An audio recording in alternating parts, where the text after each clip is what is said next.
وبركاته إن الحمد لله نحمده ونستعينه ونستغفره ونعوذ بالله من شرور أنفسنا ومن سيئات أعمالنا من يهده الله فلا مضل له ومن يضلل فلا هادي له وأشهد أن لا إله إلا الله وحده لا شريك له وأشهد أن محمدا عبده ورسوله أما بعد يا أيها الناس اتقوا ربكم الذي خلقكم من نفس واحدة وخلق منها زوجها وبث منهما رجالا كثيرا ونساء واتقوا الله الذي تساءلون به والأرحام إن الله كان عليكم رقيبا يا أيها الذين آمنوا اتقوا الله حق تقاته ولا تموتن إلا وأنتم مسلمون يا أيها الذين آمنوا اتقوا الله وقولوا قولا سديدا يصلح لكم أعمالكم ويغفر لكم ذنوبكم ومن يطع الله ورسوله فقد فاز فوزا عظيما إن أصدق الحديث كتاب الله وخير الهدي هدي محمد وشر الأمور محدثاتها وكل محدثة بدعة وكل بدعة ضلالة وكل ضلالة في النار எல்லாம் வல்ல ஏக இறைவனின் நல்லடியார்களே, அந்த ஏக இறைவனினுடைய சாந்தியும் சமாதானமும் வற்றாத பேரன்பும் பெருங்கருணையும் நம் அனைவரையும் இந்த வெற்றி மார்க்கத்தினை பற்றி பிடிக்க செய்த ஏக இறைவனின் இறுதி தூதராகிய முஹம்மது நபி ஸல்லல்லாஹு அலைஹி வஸல்லம் அவர்களின் மீதும், அவர்களை தம்முடைய வாழ்க்கையிலே தம்மால் இயன்ற அளவிற்கு அப்படியே பின்பற்றி வாழ்ந்து மரணித்தவர்கள் மீதும், தற்பொழுது வாழ்ந்து கொண்டிருப்பவர்கள் மீதும், இனி வாழ இருப்பவர்கள் என அனைவரின் மீதும் என்றென்றும் நின்று நிறைவேறட்டும் என பிரார்த்தித்தவனாக என்னுடைய இந்த ஜும்மாவின் முதல் பிரசங்கத்தை ஆரம்பம் செய்கின்றேன். அல்ஹம்துலில்லாஹ். கண்ணியத்திற்குரியவர்களே, இந்த வெள்ளிக்கிழமையிலே இறைவன் நம் மீது விதியாக்கி இருக்கின்ற ஜும்மா என்கின்ற நற்காரியத்தை, அதனையினுடைய பூரண முழு நல்லமலையும் பெற்றுக்கொள்ள வேண்டும் என்கின்ற ஒரு உயரிய நன்னோக்கத்தில் இங்கு வந்து அமர்ந்திருக்கிறோம். இந்த தருணத்தில் நாம் எதை பற்றி பார்க்க இருக்கின்றோம் என்றால், சஹீஹுல் புகாரியினுடைய முதலாவது செய்தி. சஹீஹுல் புகாரியை பொறுத்த வரைக்கும் ஏராளமான ஹதீஸ்களை அறிஞர்கள் என்ன சொல்வார்கள் என்றால், ஹதீஸ்களை தொகுக்க நூல்கள் ஏராளமான நூல்கள் இருக்கிறது, ஏராளமான நூல்கள் ஹதீஸ்களால் தொகுக்கப்பட்டு இருக்கிறது. ஆனா எல்லா நூலோடு ஒப்பிட்டு பார்க்கும் பொழுதும் சஹீஹுல் புகாரி என்பது முதலாவது இடத்தை பிடித்திருக்கிறது. எல்லாத்தை விடவும் ரொம்ப நம்பகத்தன்மை மிக்க பலவீனமான செய்திகள் இல்லாமல் ஒரு நல்ல ஒரு இடத்தை பிடித்திருப்பது சஹீஹுல் புகாரி. அந்த புகாரியினுடைய முதலாவது செய்தி நமக்கு எதை சொல்லித் தருகிறது என்றால், இந்த உலகம் எதன் மீது கட்டமைக்கப்பட்டிருக்கிறது, இந்த உலகத்தினுடைய யதார்த்தம் என்ன என்பதை பொழிந்ததாக முதலாவது செய்தி அமைந்திருக்கிறது. நபிகள் நாயகம் ஸல்லல்லாஹு அலைஹி வஸல்லம் அவர்கள் சொல்கிறார்கள், இன்னமல் அஅமாலு பின்னியாத், ஒட்டுமொத்த செயல்களும் எண்ணத்தை பொறுத்துத்தான் அமைந்திருக்கிறது. வ இன்னமா லிகுல்லி இம்ரிஇன் மா நவா, ஒவ்வொருவருக்கும் அவர் நாடியதே, அவர் எண்ணியதே தான் கிடைக்கும், வேறு எதுவும் கிடைக்காது. அதுதான் அவர்களுடைய கருத்து. ஃபமன் கான ஹிஜ்ரத்துஹு இல துன்யா, யாரினுடைய ஹிஜ்ரத், யாரினுடைய நோக்கம் எண்ணம் இந்த உலகத்தை நோக்கி இருக்கிறதோ யுஸீபுஹா, அவர் அந்த உலகத்தை அடைந்து கொள்வார். அவ் நிம்ரஅத்தின், அல்லது ஒருவரினுடைய நோக்கம் எண்ணம் ஒரு பெண்ணாக இருந்தால் யன்கிஹுஹா, அந்த பெண்ணை அவன் திருமணம் முடித்துக் கொள்வார். ஃபஹிஜ்ரத்துஹு இலா மா ஹாஜர இலைஹி, உங்களினுடைய ஹிஜ்ரத், உங்களினுடைய எண்ணங்கள், உங்களினுடைய ஒட்டுமொத்த எண்ணத்தினுடைய ஒரு நிலைப்பாடு எதன் மீது அமைந்திருக்கிறதோ அதை நீங்கள் கட்டாயம் அடைந்து கொள்வீர்கள். நபிகள் நாயகம் ஸல்லல்லாஹு அலைஹி வஸல்லம் அவர்கள் சொன்னது. யோசித்து பாருங்கள், உலகத்துல நமக்கு ஒண்ணு கிடைக்கணும்னா நம்முடைய எண்ணம் தூய்மையாக, அதன் மீது உறுதியாக இருந்தால் நிச்சயம் அது நமக்கானதுதான். இதுல எந்த விதமான சந்தேகமும் கிடையாது. உதாரணத்துக்கு எடுத்துக்கிட்டோம்னா, சின்ன பிள்ளைகள்லாம் நம்ம ஒரு கதை ஒன்று கேட்டிருப்போம், அலாவுதீனும் அற்புத விளக்கும். அவருக்கு ஒரு விளக்கு கிடைக்கும், அந்த விளக்கை தேய்ப்பாரு, உள்ள இருந்து ஒரு ஜீனி வரும். அந்த ஜீனிட்ட ஒரு 3 ஆசை, அது கேட்கும், நம்ம என்ன கேட்டாலும் அது நிறைவேற்றும். இந்த ஒரு கதை நம்ம எல்லாருக்குமே தெரியும். ஆனால் உலகத்தினுடைய யதார்த்தம் எப்படின்னா 3 ஆசைகள் கிடையாது. இந்த உலகத்தினுடைய யதார்த்தமே, நீங்கள் என்ன கேட்டாலும் சரி, எவ்வளவு கேட்டாலும் சரி, இறைவன் கொடுத்து கொண்டே இருப்பான். தூய்மையான எண்ணத்தோடு, உறுதியான எண்ணத்தோடு இருந்தால் அது நிச்சயம் நடக்கும். ஒட்டுமொத்த உலகத்தினுடைய ஒரு சீக்ரெட்னு சொல்லுவாங்க, எல்லாவற்றுக்குமான ஒரு ரகசியம் என்பது லா ஆஃப் அட்ராக்ஷன், ஈர்ப்பு விதி என்று சொல்வார்கள். நீங்கள் எதை நினைக்கிறீர்களோ, எதன் மீது ஆசை கொள்கிறீர்களோ, அது இந்த பிரபஞ்சமே தானாக உங்களிடத்தில் வந்து சேர்த்து விடும். இன்னொன்று என்ன சொல்லுவாங்கன்னா, நீ எதை தேடுகிறாயோ அது உன்னை தேடி கொண்டிருக்கிறது. இது எல்லாமே நம்ம கேள்விப்பட்டதுதான். இந்த இன்னமல் அஅமாலு பின்னியாத் அப்படிங்கிறதுக்கு நம்ம விளக்குரை எழுத ஆரம்பித்தால் ஏராளமான சம்பவங்கள் நம்முடைய வாழ்க்கையே அதற்கு மிகப்பெரிய ஒரு உதாரணமாக இருக்கு. நம்ம என்ன நினைக்கிறோமோ அதை நாம் கட்டாயம் அடைந்து கொள்வோம். நம்முடைய நோக்கம் எதன் பக்கம் இருக்கிறது? இன்மையின் பக்கம் இருந்தால் நிச்சயம் உண்மையை அடைந்து கொள்வோம். ஒரு பெரிய பணக்காரன் ஆகணும், ஒரு சொந்த வீடு கட்டணும், ஒரு நல்ல ஒரு போன் வாங்கணும், நல்ல ஒரு கார் வாங்கணும், வசதியான வாழ்க்கை வாங்கணும் என்கின்ற எண்ணம் இருக்கிறதா? நிச்சயம் நீங்கள் அவ்வாறு ஆவீர்கள். ஒரு பெண்ணை நீங்கள் மணந்து கொள்ள வேண்டும் என்று உங்களினுடைய எண்ணம் இருக்கிறதா? நிச்சயம் அந்த பெண்ணை மணந்து கொள்வீர்கள். நீங்கள் எதை நினைக்கிறீர்களோ கட்டாயம் அதை நீங்கள் அடைந்து கொள்வீர்கள். இப்பொழுது என்ன கேள்வினா, நம்ம எதை எண்ணமாக வைத்திருக்கிறோம், எதை நோக்கமாக வைத்திருக்கிறோம், எதற்காக பாடுபட்டுக் கொண்டிருக்கிறோம்? எல்லோருடைய நோக்கமும் திசை திருப்பப்பட்டதாக இருக்கு. அல்லாஹ்வே திருமறை குர்ஆனில் சொல்லுகிறான், கல்லா பல் துஹிப்பூனல் ஆஜிலா வ ததரூனல் ஆகிரா. நீங்கள் இன்மையிலேயே மூழ்கி விட்டீர்கள், மறுமையை விட்டு விட்டீர்கள். மறுமையை பத்தி யோசிக்கல, மறுமையை மறந்துட்டீங்க. மறுமையை சிந்தனைக்கு கொண்டு வரன்னு அல்லாஹ் சொல்லல.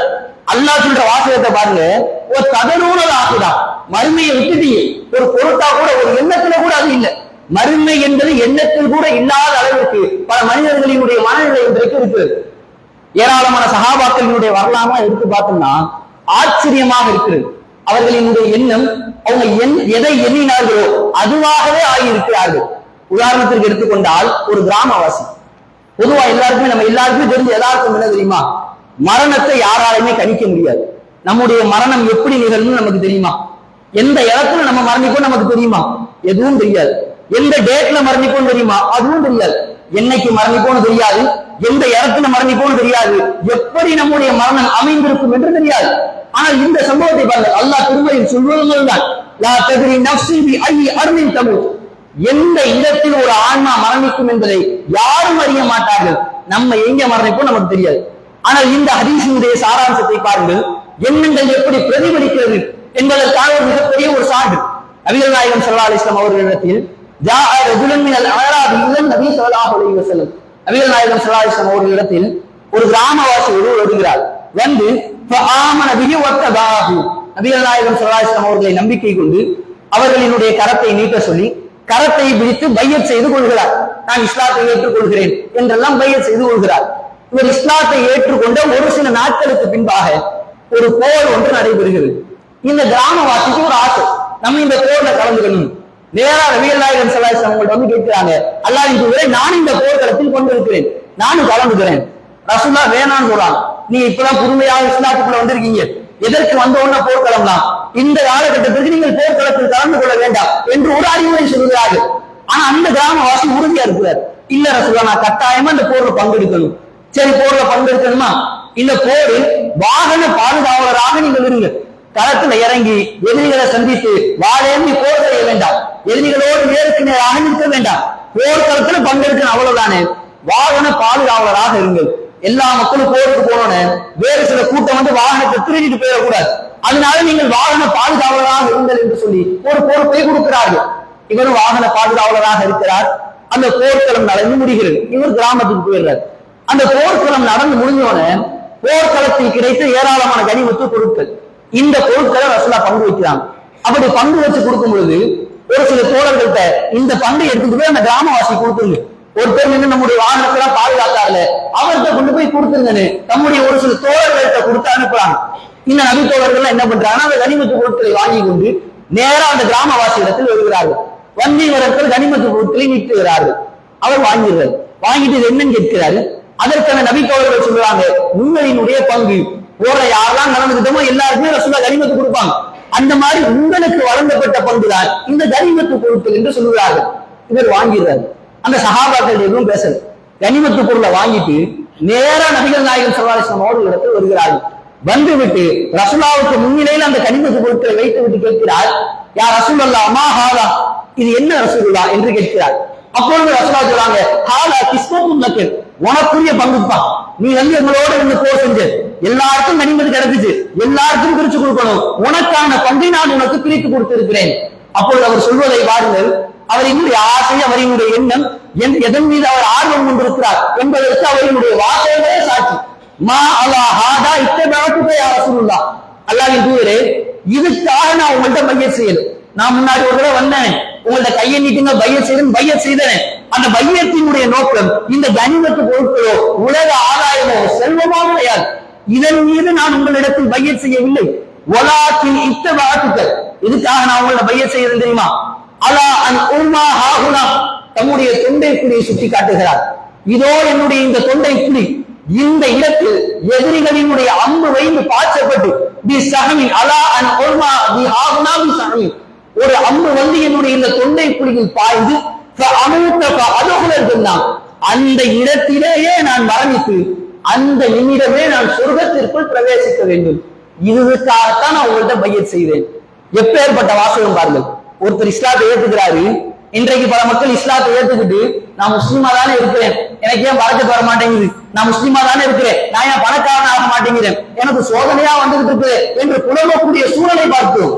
ஆனால் ஒருவர் இஸ்லாத்தை ஏற்றுக்கொள்கிறார். ஏற்றுக்கொள்வதனுடைய நோக்கம் மறுமை, நாளைக்கு சொர்க்கம். அதை அவரே சொல்றார், என்னுடைய ஒரே எண்ணம் நான் உங்களிடத்தில் பையத் செய்தது, இந்த இடத்தில் அம்பு பாய்ச்சப்பட வேண்டும், நான் மரணிக்க வேண்டும், சொர்க்கத்திற்குள் பிரவேசிக்க வேண்டும். ரசூலுல்லாஹ் சொல்லக்கூடிய நற்செய்தி, இன் தஸ்துக்குல்லா யஸ்துகுக, அல்லாஹ் விஷயத்துல நீ உண்மை பேசினா இறைவனும் உன்னை உண்மைப்படுத்துவான். இந்த சம்பவம் நடந்து முடிகிறது. ஒரு சில ஆண்டுகள் அப்படியே கழிகிறது. ஒரு சில ஆண்டுகளுக்கு பின்பாக வேறு ஒரு போர்க்களம் நடக்கிறது. அந்த போர்க்களத்தில் ஏராளமான சஹாபாக்கள் கொல்லப்படுகிறார்கள். கொல்லப்பட்டவுடன் கொல்லப்பட்ட சஹாபாக்களினுடைய பிரேதங்கள் எடுத்து செல்லப்படுகிறது. ரசூலுல்லாஹ் பார்த்துக்கிட்டே இருக்காங்க. அப்பொழுது ஒரு பிரேதம் எடுத்து செல்லப்படுகிறது. ரசூலுல்லாஹ் பார்த்து விட்டு கேட்கிறார்கள், அன்னைக்கு ஒருத்தர் வந்தாருப்பா, அது இவர் தானா? அந்த பிரேதத்தை பார்க்கிறார்கள். அந்த பிரேதத்தினுடைய தொண்டை குழியில் அம்பு பாய்ச்சப்பட்ட நிலையில் அவர் மரணித்திருக்கிறார். அவர் ஷஹீதாக்கப்பட்டிருக்கிறார். ரசூலுல்லாஹ்வினுடைய நிலைமை எப்படி இருக்கு யோசிப்பாங்க. கேட்கும் பொழுது நமக்கே அப்படியே பூரிப்பாக இருக்குது. ரசூலுல்லாஹ் கேட்கிறார்கள், அன்னைக்கு ஒருத்தர் வந்தாருப்பா, இவர் தானா என்று கேட்கிறார்கள். உடனே சஹாபாக்கள் அடையாளம் பார்த்துட்டு சொல்றாங்க, ஆமா ரசூலுல்லாஹ் இவர் தான்.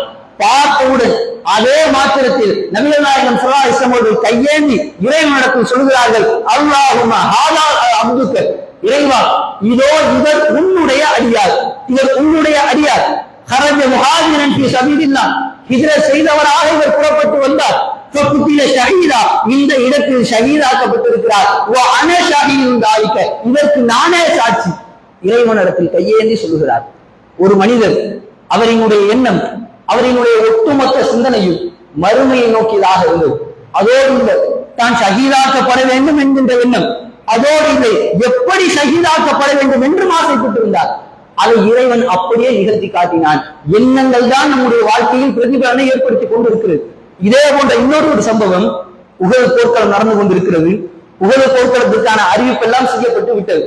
அன்றைக்கு இரவில் ஜாபிர் ரலியல்லாஹு அன்ஹு அவர்கள் அறிவிக்கக்கூடிய ஒரு செய்தி, உஹது போர்க்களத்தினுடைய இரவு, ஜாஅனி அபி, என்னுடைய தந்தை என்னை அழைத்தார். மின் லைலி உஹத், உஹதினுடைய இரவில் என்னுடைய தந்தை என்னை அழைத்தார். ஜாபிர் அவர்களினுடைய தந்தையினுடைய பெயர் அப்துல்லா. அப்துல்லா என்ன செய்கிறார்னா, தம்முடைய மகன் ஜாபிரை அழைக்கிறார். அழைத்து விட்டு சொல்கிறார், ஜாபிரே நாளைக்கு உஹது போர்க்களம் ஆரம்பமாக இருக்கிறது, நாளைக்கு விடுந்துச்சுன்னா உஹது போர்க்களம். என்னுடைய எண்ணம், என்னுடைய சிந்தனை எப்படி இருக்குன்னா, எனக்கு என்ன தோன்றுகிறது என்றால், நாளைக்கு உஹது போர்க்களத்தில் நபிகள் நாயகம் ஸல்லல்லாஹு அலைஹி வஸல்லம் அவர்களுடைய சஹாபாக்கள் கொல்லப்படுவார்கள். அப்படி கொல்லப்படுவதில் முதலாவது நபராக நான் இருப்பேன் என்று எனக்கு தோன்றுகிறது. அவரினுடைய எண்ணம் அவருக்கு சொல்லி இருக்கு. நாளைக்கு போர்க்களம் நடக்கும், சஹாபாக்கள் கொல்லப்படுவாங்க, முதலாவதாக கொல்லப்படுவது தான் தான் என்று அவருக்கு தோணி இருக்கிறது. இதை தம்முடைய மகனிடத்தில் கூப்பிட்டு சொல்லுகிறார், நாளைக்கு நான் உஹது போர்க்களத்திற்கு பங்கெடுக்க போகிறேன், அங்கு சஹாபாக்கள் கொல்லப்படுவதில் முதலாவது நபராக நான் தான் இருப்பேன் என்று எனக்கு தோன்றுகிறது. என் மீது கடன் இருக்கிறது, அந்த கடனுக்கு நீ பொறுப்பேற்றுக் கொள், உனக்கு ஏராளமான சகோதரிகள் இருக்கிறார்கள், அவர்களையும் பராமரித்துக் கொள் என்று சொல்லிவிட்டு போர்க்களத்திற்கு செல்கிறார். உஹது போர்க்களம் ஆரம்பமாகிறது. உஹதினுடைய நிலைமை என்னவென்று நாம் அனைவருமே அறிந்திருக்கிறோம். ஏராளமான பலத்த பாதிப்பு இஸ்லாமிய படை, கிட்டத்தட்ட 70க்கும் அதிகமான நபித்தோழர்கள் கொல்லப்பட்ட ஒரு போர்க்களம். நபிகள் நாயகம் ஸல்லல்லாஹு அலைஹி வஸல்லம் அவர்களுக்கே ஏராளமான பாதிப்பு, ரத்த காயங்கள், ரத்தங்கள் நிற்காத அளவிற்கு ஓடிக்கொண்டே சொன்னார்கள். அந்த போர்க்களத்தில் முதலாவதாக கொல்லப்பட்டது ஜாபிர் அவர்களினுடைய தந்தை அப்துல்லா.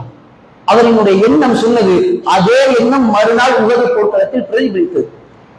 எந்த அளவுக்கு ஜாபிர் அவர்களினுடைய தந்தையினுடைய அப்துல்லா அவர்களினுடைய நிலைமை எப்படி இருந்துச்சுன்னா, எதிரிகள் கொண்டதோடு விட்டுட்டு போயிடல, அவரை கொண்டதோடு பத்ர் போர்க்களத்திற்கு பழி வாங்க வேண்டும் என்கின்ற எண்ணத்தின் காரணமாக உடல்களை எல்லாம் சிதைக்க ஆரம்பித்தார்கள். யாருமே தெரியாத அளவிற்கு, உருகுலைக்கிற அளவிற்கு அவர்களினுடைய உடல் பாகங்களை சிதைத்தார்கள். வந்தோம் வெட்டுனா அவர் மரணிச்சிட்டாரு, அதோடு கடந்து போவது கிடையாது. அந்த ஒரு வெறித்தனம், அந்த பணிவாகக்கூடிய வெளியில என்ன செய்கிறார்கள் என்றால் அவர்களினுடைய முகங்களை மேலும் மேலும் அடித்து காயப்படுத்தி சேதாரப்படுத்தி வைத்திருந்தார்கள். ஜாபிர் அவர்களினுடைய உடலுக்கும் அதே நிலைமை. சஹாபாக்கள் எல்லாரும் என்ன செய்யறாங்கன்னா பிரேதத்தை வைத்து துணியால் போர்த்து வைத்திருக்கிறார்கள், யாரும் பார்க்க முடியாத அளவிற்கு. ஜாபிர் அவர் நிற்கிறார்கள், அவரினுடைய தந்தையினுடைய பிரேதம் இருக்கிறது. சென்று அந்த பிரேதத்தினுடைய துணியை விலக்கிவிட்டு தந்தையை பார்க்கலாம் போறார். பார்த்தாலும் அடையாளம் தெரியாது, சிதைக்கப்பட்டு இருக்கிறார். இருந்த நிலையிலும் போர்வை போர்த்தப்பட்டிருக்கிறது. அந்த போர்வையை விளக்குவதற்காக முன்னேறி செல்கிறார். நஹானி கௌமி, என்னுடைய கூட்டம் என்னை தடுத்துக் கொண்டே இருந்தார்கள். இவர் மீதி எடுத்துட்டு போய் எப்படியாவது நம்ம அத்தாவை பார்த்துதான் போறார். ஆனால் கூட்டம் வேணாம், ஜாபிரை விட வேண்டாம், இந்த கோலத்தில் அவரினுடைய தந்தையை அவர் பார்க்க வேண்டாம், தடுத்துக் கொண்டே இருக்கிறார்கள். இறுதியில் நபிகள் நாயகம் ஸல்லல்லாஹு அலைஹி வஸல்லம் அவர்கள் வருகிறார்கள். வந்துவிட்டு ஜாபிரை விடுங்கள் என்று சொல்கிறார்கள். விட்டவுடன் ஜாபிர் போய் பார்க்கிறார். பார்த்தவுடன் கடுமையான முறையில் ஆள ஆரம்பிக்கிறார். அழுது கொண்டே இருக்கும் பொழுது அந்த நிலைமையில் நபிகள் நாயகம் ஸல்லல்லாஹு அலைஹி வஸல்லம் அவர்கள் சொன்னார்கள், உம்மத்தபிக்கி அவுலா தபிக்கி, எதுக்காக அழுகிறீங்க? நீங்க அழுதாலும் சரி, அழுகினாலும் சரி, நான் பார்த்து கொண்டிருக்கிறேன். வானவர்கள் இவருக்கு நிலவிட்டுக் கொண்டே இருக்கிறார்கள். இவர் இந்த பேரத்தை நம்ம அடக்கம் என்ற தூக்குல தூக்குற வரைக்கும் நிலவிட்டுக் கொண்டே இருப்பார்கள். இப்பேற்பட்ட நிலைமை அடைந்தார் ஜாபிர் அவர்களினுடைய தந்தை அப்துல்லா. அவரினுடைய எண்ணம் சொன்னது, அவரினுடைய எண்ணம் போர்க்களத்திற்கு செல்ல வேண்டும், நாம் முதலாவதாக கொல்லப்பட வேண்டும் என்று இருந்தது. அந்த எண்ணம் பிரதிபலித்தது. நம்ம எல்லாரும் என்ன யோசிக்கிறோமோ, எதை எண்ணமாக கொண்டிருக்கிறோமோ, அது நிச்சயம் நம்முடைய வாழ்க்கையில் பிரதிபலனை ஏற்படுத்தும். ஆனால் இப்பொழுது எந்த நமக்கான பிரச்சனைனா, நாம் எதன் பக்கம் எண்ணத்தை செலுத்துகிறோம், எதன் பக்கம் நம்முடைய ஆர்வம் இருக்கிறது, நாம் எதை நாடி கொண்டிருக்கிறோம். இறைவனே சொல்லுகிறார், நீங்கள் உலகத்தை தான் நாடுகிறீர்கள், உலகத்திலேயே மூழ்கி விட்டீர்கள், மறுமையை விட்டு விட்டீர்கள். மறுமையை ஒரு பொருட்டாக கூட மதிப்பது கிடையாது. உலகத்தை பத்தின நம்ம ஆசையும் மறுமையை பத்தின நம்ம ஆசையும் யோசிச்சு பாருங்க. நம்ம எப்படிதான் வாழணும்னு ஆசைப்பட்டிருக்கிறோம். உலகத்துல நல்ல ஒரு கம்பீரமான ஒரு உடை அணியணும், நல்ல ஒரு கண்ணியமான ஒரு உடை அணியணும். அதே நேரத்துல நம்ம இடத்துல ஒரு நல்ல ஒரு மொபைல் போன் வச்சிருக்கணும், நல்ல ஒரு பைக் வச்சிருக்கணும், சொந்தமா ஒரு வீடு வச்சிருக்கணும். உலகத்தை பத்தி கேட்டோம்னா இவ்வளவு ஆசைகளை நம்ம அடுக்கிக்கிட்டே போகும். இப்படி வாழணும், அப்படி வாழணும், என் பிள்ளைகளை நல்லா பாத்துக்கணும், என் பெற்றோருக்கு நல்ல ஒரு இதை ஏற்படுத்தி கொடுக்கணும், எல்லாவற்றையும் உலகத்திற்காக சொல்லுவோம். மறுமையில எப்பயாவது ஆசைப்பட்டிருக்கோமா? நான் மறுமைக்கு போகணும், மறுமையில எது செய்யணும், சொர்க்கத்துக்கு போகணும், சொர்க்கத்துக்கு போயிட்டேன்னா நான் இப்படிதான் இருக்கணும், சொர்க்கத்துக்கு போயிட்டேன்னா அங்கே என்னுடைய வீடு இப்படி இருக்கணும், கண்ணாடியில இருக்கணும், முத்துல இருக்கணும். யாராவது யோசிச்சிருக்கோமா? உலகத்தை பற்றி தான் நம்முடைய எண்ணங்கள் அப்படியே இருக்கிறதே தவிர மறுமையை பற்றியோ சொர்க்கத்தை பற்றியான எண்ணங்கள் பல நபர்களிடத்தில் இல்லாததை நம்மால் கண்கூடாக பார்க்க முடிகிறது. எந்த அளவுக்கு அல்லாஹ் தன்னுடைய திருமறை குர்ஆனில் சொல்கிறான் என்றால், ஹல் நுநப்பியுக்கும் பில் அக்ஸரீன அமாலா, நம்மிடத்தில் கேட்கிறான், செயல்களிலேயே நஷ்டம் அடைந்தவர் யார் தெரியுமா? அவங்க நிறைய செயல்களை செஞ்சிருப்பாங்க, ஆனால் இந்த செயல்களால எந்த லாபமும் இருக்காது. செயல்களால் நஷ்டமடைந்தவர்களை பற்றி உங்களுக்கு நான் அறிவிக்கட்டுமா? அல்லாஹ் திருமறையில கேட்கிறான். கஹஃப் என்கின்ற 18வது அத்தியாயத்தினுடைய 109வது வசனத்தில், ஹல் நுநப்பியுக்கும் அல் அக்ஸரீன அமாலா, செயல்களால் நஷ்டமடைந்தவர்கள் யார் தெரியுமா? ஃபக்கத் லல்ல சஅயுஹும் ஃபில் ஹயாத்தித் துன்யா, உலகத்திலேயே அவர்களுடைய முயற்சிகள் இருந்தது, உலகத்துக்காகவே ஓடினாங்க, உலகத்துக்காக முயற்சிகள் இருந்தது, அவர்களினுடைய முயற்சிகள் பாழாகிவிட்டது. ஆனா அவங்க எப்படி தெரியுமா? அவங்களினுடைய எண்ணம், நம்ம தான் நல்ல செயல் செஞ்சுக்கிட்டு இருக்கிறோம் அப்படின்னு அவங்க நினைச்சுக்கிட்டு இருக்கிறாங்க. இந்த வசனத்தோடு நம்முடைய வாழ்க்கையை ஒப்பிட்டு பாருங்க. அல்லாஹ் சொல்றான், உலகத்துக்காகவே ஓடிட்டு இருப்பாங்க, உலகத்துக்காகவே எல்லாத்தையும் செஞ்சுக்கிட்டு இருப்பாங்க, மறுமையை பற்றி எண்ணம் இருக்காது. இதன் காரணமாக அவர்களினுடைய செயல்கள் வீணாகிவிடும். அதே நேரத்தில் அவர்கள் என்ன நினைப்பார்கள்னா, நம்ம தான் நல்ல செயலை செஞ்சுக்கிட்டு இருக்கோம் நினைப்பாங்க. மறுமையில் வெற்றி பெறுவதுதான் உண்மையான வெற்றி, உறுதியான வெற்றி. ஆனால் அந்த வெற்றிக்கு பல மக்கள் ஆசை பெறுவது கிடையாது, நம்முடைய எண்ணங்களை கொண்டு போய் செலுத்துவது கிடையாது. நம்முடைய எண்ணங்கள் எப்படி இருக்க வேண்டும் என்றால், இறைவன் திருமறையிலே கூறுகிறான், ரப்பனா ஆத்தினா ஃபித் துன்யா ஹஸனா வ ஃபில் ஆখিরাতি ஹஸனா, இறைவா எங்களுக்கு இம்மையிலையும் சிறந்ததை தா, நாளைக்கு மறுமையிலும் சிறந்ததை தா. எல்லோருடைய நோக்கங்களும் எப்படி மாறிவிட்டது என்றால், இம்மையில் மட்டும்தான் நம்முடைய எண்ணங்கள் சுற்றி கொண்டே திரிகிறது, மறுமையை நோக்கி நம்முடைய எண்ணங்கள் பிரயாணிப்பதே கிடையாது. இதுக்கு என்ன தெரியுமா சான்று? இதற்கு ஆதாரம் என்ன தெரியுமா? நம்முடைய யதார்த்த வாழ்க்கையே இதற்கான ஆதாரம். இன்றைய தினத்தை எடுத்துக்கோங்களேன், ஏராளமான முறைகள் சொல்லப்பட்ட உதாரணம், மீண்டும் மீண்டும் சொல்லப்பட வேண்டிய ஒரு உதாரணம். என்ன உதாரணம்னா, இப்ப ஒரு மாதத்திற்கு முன்பாக, அந்த ஒரு மாத காலகட்டத்துக்குள்ள நம்ம எல்லாருமே குர்பானி கொடுத்துட்டு வந்து உட்கார்ந்து இருக்கோம். ஹஜ் பெருநாளை அடைந்தோம், எல்லாருமே குர்பானி கொடுத்திருக்கிறோம். பல மக்கள் வசதி வாய்ப்பு இருக்கிறவங்க என்ன செய்வாங்கன்னா, ஒரு ஆட்டை காசு கொடுத்து வாங்குவாங்க. 15,000க்கோ 20,000க்கோ ஒரு ஆட்டை காசு கொடுத்து வாங்குவாங்க. வாங்கி விட்டு என்ன செய்வார்கள், அந்த ஆட்டை வந்துட்டு ஒரு 10 நாளுக்கு நல்ல நல்ல முறையில பராமரித்து வளர்த்தெடுத்து நல்ல முறையில் வளர்த்தெடுத்திருப்பார்கள். ஹஜ் பெருநாள் தினம் வந்தவுடன் போய் தொழுகைக்கு சென்று தொழுது விட்டு வந்து ஒரு அறுக்கிறவரை கூட்டு அந்த ஆட்டை அறுத்து நல்ல முறையில பங்கு போட்டு எடை கணக்குல வச்சு பங்கு போட்டு எல்லாருக்கும் கொடுத்துட்டு அவர்களும் இருப்பார்கள் குர்பானியினுடைய நல்லவர். அதே நேரத்துல தனியா என்னால குர்பானி கொடுக்க முடியாது அப்படின்னு நினைக்கிறவங்க என்ன செய்வாங்க, பள்ளிக்கு வருவாங்க, ஜமாத்தை அணுகுவாங்க, நாங்க கூட்டு குர்பானியில சேர்ந்துக்கிறோம். 7 பேர் சேர்ந்து ஒரு மாட்டுக்கு கூட்டா சேரும். ஒரு பங்கினுடைய விலை 3,500 நாங்க சேர்ந்துக்கிறோம். ஒரு 7 பேர் சேர்ந்து ஒரு மாட்டுக்கு கூட்டு சேருவாங்க. இந்த கூட்டு குர்பானியை நிறைவேற்றுவதற்கு அந்த கிளை நிர்வாகிகள் பல சிரமப்படுவாங்க. இங்கிருந்து கிராமத்துக்கு போய் ஒவ்வொருத்தவங்கள்டையும் ஒவ்வொரு மாடு சொல்லி வச்சு அந்த மாடுலாம் ரசூலுல்லாஹ் சொன்ன அடிப்படையில் இருக்கிறதா, குர்பானி கொடுப்பதற்கு தகுதியா இருக்குதான்னு பார்த்து பார்த்து மாடு எல்லாத்தையும் வாங்கி வண்டி பிடிச்சி ஏற்றிக்கிட்டு வந்து இறக்கி அன்றைக்கு குர்பானி கொடுப்பதற்கு அந்த ஹஜ் பெருநாளினுடைய இரவில் அதை அடுத்து எல்லா மக்களுக்கும் குர்பானி கொடுப்பாங்க. இவ்வளவு பெரிய நற்காரியம் குர்பானி கொடுப்பது. குர்பானி கொடுக்கிறது அப்படிங்கிறது சர்வ சாதாரணமா செஞ்சு பெற முடியாது. மிக நாட்கள் எடுக்கும், ஏராளமான முயற்சிகள் எல்லாவற்றையும் நாம் செலவழிக்க வேண்டும். இவ்வளவு பெரிய நற்காரியம் குர்பானி கொடுப்பது. ஆனால் இறைவன் எந்த அளவுக்கு லேசாக்கி வச்சிருக்கிறானா, யார் ஒருவர் வெள்ளிக்கிழமையில் முதலாவது நேரத்தில் பள்ளிக்கு வருகிறாரோ அவர் ஒரு ஒட்டகத்தை அறுத்து குர்பானி கொடுத்த நன்மை அவருக்கு. இந்த செய்தி நம்மள யாருக்காச்சும் தெரியாம இருக்கா? இந்த செய்தி நம்ம கேள்விப்பட்டுட்டு அப்படியா வெள்ளிக்கிழமை முதல் நாளா வந்துட்டா ஒட்டகத்தை அறுத்து குர்பானி கொடுத்த நன்மையா, இத்தனை நாள் எனக்கு இந்த செய்தி தெரியாம போயிருச்சு அப்படின்னு சொல்ற யாராவது ஒருத்தர் இருக்கிறோமா? யாருமே கிடையாது. எல்லோருக்கும் இந்த செய்தி தெரிந்து இருக்கிறது. ஆனால் எத்தனை மக்கள் இந்த நன்மைக்கு ஆர்வமாக வருகிறோம், ஒட்டகத்தை வாங்க வேண்டும் என்று ஆர்வமாக வருகிறோமா? வெள்ளிக்கிழமை முதல் நேரத்தில் வாங்கப்பா, ஒட்டகத்தை அறுத்து குர்பானி கொடுத்த நன்மை. நீ நம்ம எல்லாரும் சேர்ந்து இருக்க எல்லாரும் சேர்ந்து ஒட்டகத்தை அறுத்து குர்பானி கொடுக்க முடிவு பண்ணிட்டாலும் அது முடியாத காரியம். இன்றைக்கு இருக்கக்கூடிய நாட்டினுடைய சட்ட திட்டங்கள் அப்படி இருக்கிறது. ஒட்டகத்தை அறுப்பதற்கு தடை செய்து வைத்திருக்கிறார்கள். நம்மளால முடியாத ஒரு காரியத்தை இறைவன் லேசாக்கி முதலாவது நேரத்துல வச்சிருக்கிறான். முதல் நேரத்துல வாங்க ஒட்டகத்தை அறுத்து குர்பானி கொடுக்கலாம். அதுவும் எப்படி கூட்டு குர்பானி தான் கிடையாது, தனியால் ஒரே ஆள் ஒரு ஒட்டகத்தை அறுத்து குர்பானி கொடுத்த நன்மை. எத்தனை பேர் இந்த வெள்ளிக்கிழமையில் ஒட்டகத்தை அறுத்து குர்பானி கொடுத்தவர்களாக அமர்ந்திருக்கிறோம். அடுத்த நேரத்தில் வருகிறதா மாட்டை அறுத்து குர்பானி கொடுத்த நன்மை. அதற்கு அடுத்த நேரத்தில் வந்தால் ஆட்டை அறுத்து குர்பானி கொடுத்த நன்மை. அதற்கு அடுத்து வந்தால் கோழி, அதற்கு அடுத்து வந்தால் முட்டை என்றெல்லாம் நபிகள் நாயகம் ஸல்லல்லாஹு அலைஹி வஸல்லம் அவர்கள் பட்டியல் கூறுகிறார்கள். எந்த அளவுக்கு நம்முடைய நாம போயிருச்சுன்னா, இந்த வெள்ளிக்கிழமையிலும் கூட ஒரு முட்டையை கூட குர்பானி கொடுக்க முடியாத அளவிற்கு நம்முடைய நிலைமை மாறிவிட்டது. கடையில போய் வாங்கினா ஒரு 7 ரூபா வருவாங்க ஒரு முட்டை. ஆனா முட்டையை கூட வெள்ளிக்கிழமை நம்மளால குர்பானி கொடுக்க முடியவில்லையே. அந்த அளவுக்கு நம்ம எதுல பிஸியா இருந்தோம்? மறுமைக்காக மறுமைக்காக ஒரு ஒட்டகத்தை அறுத்து குர்பானி கொடுப்போம், வர முடியல. இங்க வராம வேற எங்க இருந்தோம்? வியாபார தளத்தில் இருந்து கொண்டிருந்தோம், வேலையை பார்த்து கொண்டிருந்தோம். ஜும்மா தினத்திலும் கூட வியாபாரத்தை அடிக்காமல் வேலை பார்த்து கொண்டிருக்கக்கூடிய ஏராளமான இஸ்லாமியர்கள் இருக்கிறார்கள். நம்முடைய எண்ணம் செயல்பாடுகள் எதை நோக்கி இருக்கிறது? இன்மையை நோக்கி இருக்கிறதா, நாளை மறுமையை நோக்கி இருக்கிறதா? சிந்தித்து பார்க்க வேண்டும். இப்படி ஏராளமான உதாரணங்கள் சொல்லிக் கொண்டே போகலாம். நம்முடைய ஒட்டுமொத்த மக்களினுடைய பெரும்பான்மையான மக்களினுடைய எண்ணங்கள் உலகத்தை நோக்கி திசை திருப்பப்பட்டு இருக்கிறது. உலகத்திற்காக நாம் படைக்கப்படவில்லை. அது துன்யா சிஜ்னுல் முஃமின். இந்த துன்யா என்பது ஒரு முஃமினுக்கான சிறைச்சாலை, ஒரு ஜன்னத்துல் காஃபிர். காஃபிர்களுக்கு தான் இது சொர்க்கச்சோலை. ரசூலுல்லாஹ் சொன்ன ஸ்டேட்மெண்ட் இதுதான். இந்த உலகம் அப்படிங்கிறது இங்க நம்ம ஜாலியா இருக்கணும், அப்படியே சொர்க்கம் மாதிரி இருக்கணும்னா காஃபிரா இருந்தாதான் முடியும். காஃபிர்களுக்கு தான் இந்த உலகம் சொர்க்கச்சோலை. ஒரு முஃமினாக மாறிவிட்டால் இந்த உலகம் நமக்கான சிறைச்சாலை. நம்ம எப்படி வாழ்ந்துகிட்டு இருக்கிறோம்? சிறையில இருக்கிற மாதிரி வாழ்றோமா, அல்லது சொர்க்கத்தில் இருக்கிற மாதிரி வாழ்றோமா என்று சிந்தித்து பாருங்கள். ஆக அன்பார்ந்தவர்களே, எல்லாவற்றுக்குமான அடிப்படை நம்முடைய எண்ணங்களை பொறுத்துத்தான் இருக்கிறது. நம்முடைய எண்ணத்தை முழுமையாக நாம் மறுமையின் பக்கம் வைக்க வேண்டும்.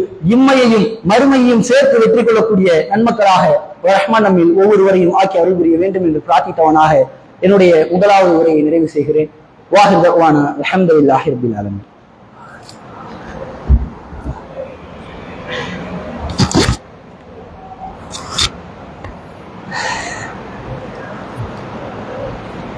அஸ்ஸலாமு அலைக்கும் வரஹ்மத்துல்லாஹி வபரகாத்துஹு. அன்பார்ந்தவர்களே, சென்ற உரையில் நாம் நம்முடைய எண்ணங்களை மறுமைக்காக அமைத்துக் கொள்ள வேண்டும் என்பதை பற்றிய ஒரு சில தகவல்களை அறிந்து வந்தோம். இப்பொழுது அதனுடைய தொடர்ச்சியாக இறைவன் தம்முடைய திருமறை குர்ஆனில் பேசுகிறான். நாளைக்கு மறுமையில் எது உங்களுக்கு பயனளிக்கும் என்பதை அல்லாஹ் ஒரு வசனத்தின் மூலமாக நமக்கு தெளிவுபடுத்துகிறான். நாளைக்கு மறுமையில எல்லாருமே சொல்லுவோம். இங்கு நம்ம உலகத்துல இருக்கும் பொழுது நம்ம எதை தெரியுமா பெருசா நடப்போம்? உலகத்தில் இருக்கும் பொழுது நம்முடைய பொருளாதாரத்தையும் இன்னும் நம்முடைய குழந்தை செல்வங்களையும், நம்முடைய பொருட்செல்வங்களும் குழந்தை செல்வங்களும் தான் நமக்கு ஒரு கண்ணியமாகவும் பக்கபலமாகவும் இருக்கும். ஏன்னா உலகத்துல ஏதாவது ஒரு பிரச்சனை வந்துருச்சுன்னா ஒண்ணு பொருளாதாரத்தை வச்சு சரி செஞ்சிடலாம், இல்ல நமக்கு யாராவது வந்து நிக்கணும்னா நம்முடைய பிள்ளைகள் இருப்பார்கள், அவர்கள் பிரச்சனைக்கு உறுதுணையாக இருப்பார்கள். உலகத்தை பொறுத்த வரைக்கும் பெரும்பான்மையான மக்களினுடைய ஆசை போதும் இந்த ரெண்டு விஷயங்கள் தான். ஒண்ணு பொருளாதாரம், பொருட்செல்வம், இல்லை என்றால் குழந்தைகள் செல்வம். அல்லாஹ் மறுமையை பற்றி பேசுகிறான். மறுமையில் உங்களுக்கு எது பயனளிக்கும் தெரியுமா? அந்த நாளில் உங்களினுடைய பொருட்செல்வங்களோ உங்களினுடைய குழந்தை செல்வங்களோ உங்களுக்கு எந்த பயனையும் அளிக்காது. இந்த உலகத்துல ஒரு பிரச்சனைனா பொருளாதாரத்தை வச்சு சரி செஞ்சிடலாம். உலகத்துல உங்களுக்கு ஒரு ஆள் தேவை, உங்களுக்கு பக்கபலமா வந்து நிக்கிறா, நீங்கள் பெற்றெடுத்த பிள்ளைகள் நிற்பார்கள். நாளைக்கு மறுமையினுடைய நிலைமை அது கிடையாது. மறுமையில நீங்க போயிட்டு அல்லாஹ் 1 கோடி ரூபாய் தர்றேன், எனக்கு சொர்க்கத்துல ஒரே ஒரு இடத்தை கொடுத்துரு, அல்லாஹ் கொடுத்துவானா? பொருளாதாரம் எந்த பயனையும் அளிக்காது. உங்களினுடைய பிள்ளைகளும் உங்களுக்கு பதிவு பேச மாட்டார்கள். என்னுடைய நன்மையெல்லாம் எடுத்து எங்க அத்தாவை கொடுத்து எங்க அத்தாவை சொர்க்கத்துக்குள்ள அனுப்பிச்சு நமக்குள்ள சொல்லுமா? பார்த்தால் அனைவரும் தெரிந்து ஓடிக்கொண்டிருக்கும். பிள்ளையை பார்த்து மகனும், மகனை பார்த்து தந்தையும் அப்படியே சதன் ஓடிக்கொண்டிருப்பார்கள். இதுதான் மறுமையினுடைய நிலைமை. இந்த நிலைமையில் உங்களுக்கு எது தெரியுமா பயனளிக்கும்?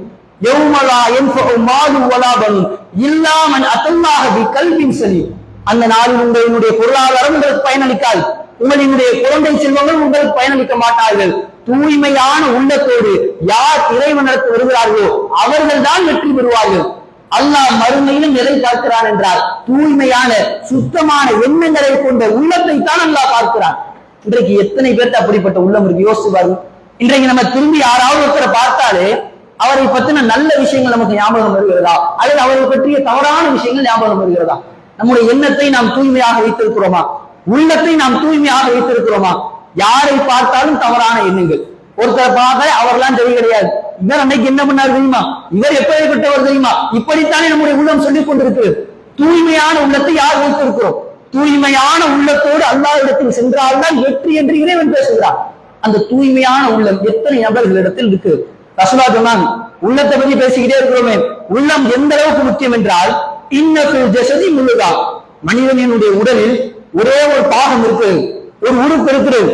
இதா சலஹத், அந்த ஒரே ஒரு பாகம் சரியாக இருந்தால், சீராக இருந்தால், சலஹத்தில் ஜஸதுக்குல்லுஹு, மனுஷ ஒட்டுமொத்த உடலும் சீராயிருக்கும், ஒட்டுமொத்த உடலும் சிறப்பாக இருக்கும். இதா ஃபஸதத், அந்த ஒரே ஒரு பாகம், ஒரே ஒரு உறுப்பு அது மட்டும் குழம்பி விட்டால், ஃபஸதத்தில் ஜஸதுக்குல்லுஹு, ஒட்டுமொத்த உடலும் குழம்பி விடும். அலா வஹியல் கல், அதுதான் உங்களினுடைய உள்ளம் என்று சொன்னார்கள். உள்ளத்தை பொறுத்துதான் நம்முடைய கேரக்டர் இருக்கு, உள்ளத்தை பொறுத்துதான் நம்முடைய குணாதிசயங்கள் இருக்கிறது. நம்முடைய ஒட்டுமொத்த உடலும் நம்முடைய உள்ளத்தை பொறுத்துதான் அமைந்திருக்கு. உள்ளம் சரியாக இருந்தால், தூய்மையாக இருந்தால் உடலும் சரியாக இருக்கும். உள்ளம் நோயுற்று அழுக்காக இருந்தால் நம்ம எவ்வளவுதான் குளிச்சாலும் சரி, எவ்வளவுதான் தூய்மையாக இருந்தாலும் சரி, உள்ளம் அசுத்தமாக இருந்தால் அந்த உடல் முழுக்க அசுத்தம் தான் என்று இறைவனினுடைய தூதர் அவர்கள் சொல்லி இருக்கிறார்கள். ஆக அன்பார்ந்தவர்களே, நாம் இந்த உலகத்தில் ஏராளமான தவறுகள் செய்திருக்கலாம். தவறுகள் செய்பவர்கள் தான் மனிதர்கள், தவறுகள் செய்யாத மனிதர்களே கிடையாது. நம்மால் முடிந்த வரைக்கும் நம்முடைய உள்ளத்தையும் எண்ணத்தையும் தூய்மையாக வைத்துக் கொண்டு முழு எண்ணத்தோடு நாம் மறுமைக்காக முயற்சி செய்வோமாக. இறுதியாக ஒரே ஒரு அறிவிப்பு, வரக்கூடிய ஞாயிற்றுக்கிழமை நாளை மறுநாள் ஒத்தக்கடையிலே ஒரு திருமுனை கூட்டத்தை ஏற்பாடு செய்திருக்கிறார்கள். ஜனநாயக பாதுகாப்பு மாநாட்டை ஒட்டிய ஒரு திருமுனை கூட்டம். ஆக அனைத்து மக்களும் குடும்பத்தோடு வந்து இந்த திருமுனை கூட்டத்தில் கலந்து கொள்ளுங்கள். அஸ்ஸலாமு அலைக்கும் வரஹ்மத்துல்லாஹி வபரகாத்துஹு.